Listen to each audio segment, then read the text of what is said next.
নমস্কার। বয়স হয়েছে মানে বুড়ো হয়েছে। আর বুড়ো হলে সবসময় একটু ভালো থাকার চেষ্টা করতে হয়। কম বয়স তো সব উপেক্ষা করা যায়, কিন্তু বুড়ো বয়স তো আর উপেক্ষা করা যায় না। তাই একটু ভালো থাকার চেষ্টা করতে হয়। আমার একটা ভালো থাকার চেষ্টা আছে। সকালে উঠি, এটা ওটা করি। কী করি সেটা একটু একটু করে আপনাদের জানাবো। ৬৭ পেরিয়ে ৬৮তে চলেছি, আপনাদের অনেকের মতোই। সুতরাং একটু শেয়ার করি। আপনি যদি দূর কথা বলেন, আমার ভালো লাগবে, আমি শিখতে পারবো। আর সেটা করতে হলে আমাকে একটু সাবস্ক্রাইব করতে হবে আর কমেন্টে জানাতে হবে। তাহলে তো আমরা লেনদেন করতে পারবো। আপাতত বড় বয়স বেড়ে গেলে কীভাবে ভালো থাকা যায়, বয়স্করা যা বলেন, নানা বিজ্ঞজনেরা বলেন, তার দু চারটে কথা বলি। যেমন সকালবেলা উঠতে হবে। বেলা করে ওঠা যাবে না, সকালে উঠে একটু হাঁটাহাঁটি করতে হবে। সম্ভব হলে সকালে রোদটা গায়ে মাখতে হবে। সকাল রোদে গায়ে মাখলে উপকার অনেক, তত বিস্তারিত যাব না। আমরা বাগান করতে পারি, বাইকিং করতে পারি, হাঁটতে পারি, যার যার সুবিধা মতন করতে পারি। আর কি করতে হবে, আমরা খাবার যে খাবো, সব খাবার খাবো না, একটু বেছে বেছে খাবো। যে খাবারে খনিজ পদার্থ একটু বেশি আছে সেইগুলো খাবো, তাহলে আমরা ভালো থাকবো। আর মানসিক চাপ, বুড়ো হয়ে গেলে তো কেউ কেউ চাপ মুক্ত হয়, কারো কারো চাপ থাকে, পারিবারিক চাপ থাকে। কিন্তু এই চাপ থেকে মুক্ত হওয়ার একটা চেষ্টা করতে হবে। তার জন্য কী করতে হবে, যোগব্যায়াম করতে হবে,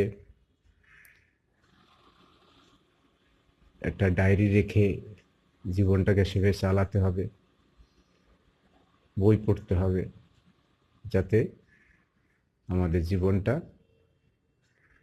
যতটা পারি চাপমুক্ত থাকা যায়, হাসি খুশি থাকা যায়। কিছু শিখতে হবে। শিখবো কী করে? আপনি যদি পারেন ক্লাস নেবেন, কোথাও কিছু কাউকে কিছু শেখাবেন, ছোটদের বড়দের শেখাতে পারেন। বই পড়তে পারি আমরা, কোনো ক্লাবে যোগ দিতে পারি, নাটক করতে পারি। এই যেমন আমি ইউটিউব নিয়ে ব্যস্ত থাকি, ইউটিউব করি, কীভাবে করতে হয়, কিছু ভাবতে হয়, এডিটিং করতে হয়, কিছুটা সময় তো কেটে যায়। সুতরাং আমি কিছু শিখি। এই শেখার চেষ্টাটাকে থামানো যাবে না। আর ডাক্তারের কাছে যেতে হবে। এই ব্যাপারটা সবাই বলেন, কিন্তু আমি একেবারেই যাই না। আমি ডাক্তারের সত্যি যাই না।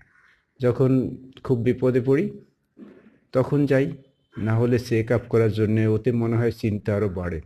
ও গেলেই হার্টের কিছু একটা খুঁজে পাবে, গেলেই প্রেশারের কিছু একটা খুঁজে পাবে, কিছু না ডাক্তারে খুঁজে বের করবে, এই গাদা গাদা পিয়ে দেবে, টেস্ট দেবে। আমি করি না। তার মানে আপনি করবেন না তা বলিনি।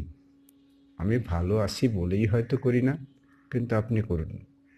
ডাক্তারকে যান, ডাক্তারের পরামর্শ নিন, ডাক্তার যেভাবে চলে সেভাবে চলুন ভালো থাকার জন্যে। তবে হ্যাঁ, পারলে ওষুধটা একটু কম খান। যদি ওষুধ না খেয়ে রোগ কমে, তাহলে আমি ওষুধ খাবো কেন? আমি ওষুধ কম খাই, কোন কোন ক্ষেত্রে ওষুধ কম খাই আপনাদের জানাবো। যদি এই চ্যানেলে থাকেন, ভবিষ্যতে আপনাদের অবশ্যই আমি জানাবো। আর হচ্ছে পরিবারের সাথে আর বন্ধুদের সাথে সময় কাটাতে হবে।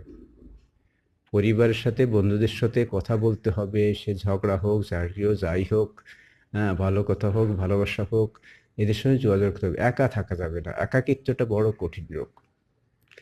এগুলো যদি আমরা মেনে চলতে পারি, বিজ্ঞজনরা বলে আমরা ভালো থাকবো। আসুন চেষ্টা করি। ভালো থাকবেন।